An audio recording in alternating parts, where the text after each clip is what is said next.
Okay, welcome to part two, the book Emotional Intelligence by Daniel Goleman. This is part two. Still we are in the first chapter, and how the brain grow. It says in the book to better grasp the emotional, unthinking mind, and why feeling and reason are so readily at war. Consider how the brain evolve. Human brains, with their 3 pounds or so, is over neutral by juice and are about to triple the size of those in our nearest cousins in evolution. The non-human primates. I think they mean, apes. Over millions of years of evolution, the brain has grown from what it was to what it became, with the higher centers developing as the lower brain matter. The growth of the brain in the human is relatively evolutionary course. The most primitive part of the brain share with species and have more than minimal nervous system. And it goes on from the most primitive root. The brainstorm emerge the emotion tears. Millions of years later, in evolution, from these emotion areas evolve. The thinking brain or the cortex. I hear that a lot in YouTube. The great bulb of tissue that make up the top layer. The fact that the thing brain grew from emotional, reveals much about the relationship of thought to feeling. There was an emotional brain long before there was a rational one. The most ancient root of our emotional life is the sense of smell, or more precisely, in the olfactory lobe. Actually, this reminds me of something. I remember I was visiting my grandma, and I wear a dress, and I was putting on you can call it, it's not a cologne, it's something we call a tip, like you burn it, and then it produces a good smell, a good aroma. And I wanted, I was down, walking on the stairs, and all of the memories of my grandmother, and we were in the town, in the village, and what happened, all of it just came by. And I was talking to a friend. Actually, I was talking to my brother, and I was telling him this event, and he was telling me because of the smell, you remember all those flashbacks. So actually, that is correct. Yeah. Okay, let's go on. Okay, chapter 2. Enormity of the emotional hijacking. Life is a comedy for those who think about the tragedy of those who feel. This quote is by Harris Wilbur. It was a hot August afternoon in 1936. 63.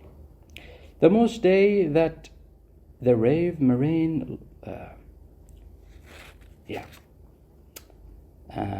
Martin Luther King Jr. gave I Have a Dream speech to a civil rights march on Washington. On that day, Richard Robles, a second burglar who had just been paroled from 3 years' sentence for the more than 100 breaks he did pulled to support the heroin habit. Decided to do one more. He wanted to renounce crime. Robert later claimed, but he desperately needed money for his girlfriend and their 3-year-old daughter. The apartment he broke into that day belonged to two young women, 21-year-old Janice Weil, and researcher at Newsweek magazine, and 23 years old Emily Hoffold, a grade school teacher. Though Rubbles chose this apartment on New York Swinty, Upper East Side of the Bulgaries, because he was thought no one would be there. While he was home, threatening her with a knife, Rubble tied her up. As he was leaving, Hoffold came home to make good his escape. Rubble began to tie her up too, as Rubbles tells his tale.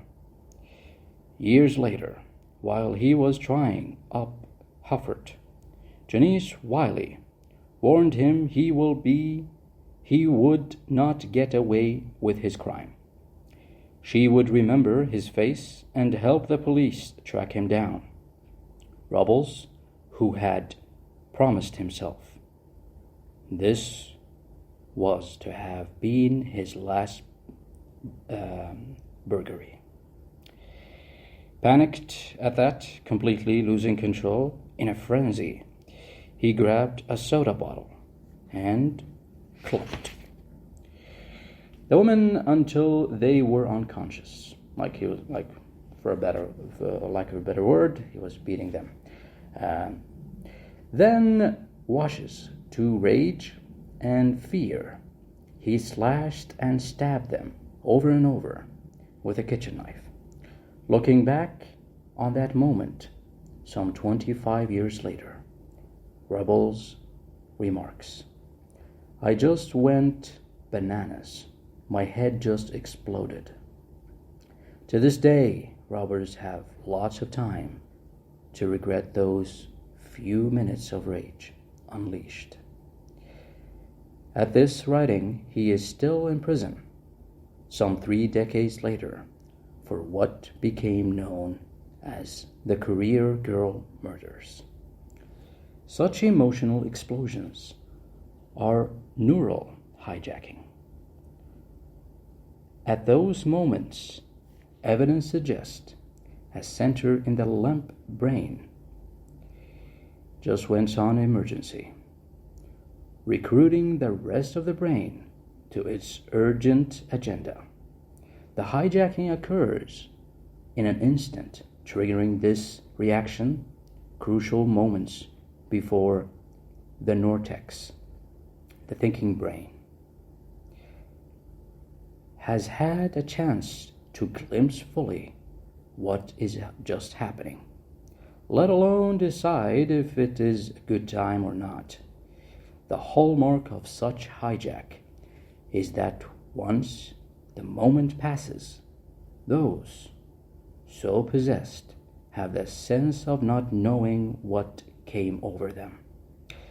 These hijacks are by no means isolated, horrific incidents that leads to brutal crimes like the Career Girls murders, in less catastrophic form, but not necessarily less intense. They happen to us with fair frequency. Think back to the last time you lost it. Blowing up at someone, your spouse or child, or perhaps the driver of another car, to a degree that later, with some reflection and hindsight, seems uncalled for. In all probability, that too was such a hijacking. A natural takeover which, as we shall see, originates in the amygdala, a center of the Olympic brain. Not all Olympic hijacks are distressing. When a joke strikes someone as so inappropriate that so unprecious that their laughter is almost explosive, if you find it funny. That's what the book is trying to say. That too is a glimpse response. It is at work also in moment of intense joy. When Dan Janice, after several heartbreaking failures to capture the Olympic gold medal for speed skating, which he had vowed to do for his dying sister, finally won the gold in the 1,000-meter race in 1949 or 94 Winter Olympics in Norway. His wife was so overcome by his excitement and happiness that she had to be rushed to the emergency psychiatric at Rinkside, the seat of all passion. In humans, the omegandelia, the thing I can't spell, omegandia, from the Greek word for almond, is an almond-shaped cluster of intense structure perched above the brainstem near the bottom of the limbic range. There are two oligodendula, one on each side of the brain, installed toward the side of the heat. The human oligondia is relatively large compared to that in any of our closest evolutionary cousins, the primates. Okay, so that is interesting, very, very interesting information. Yeah, I mean, I think I can consider myself as an emotional human being. I think looking back at my life, I'm just like rambling on my thoughts right now about what we just read.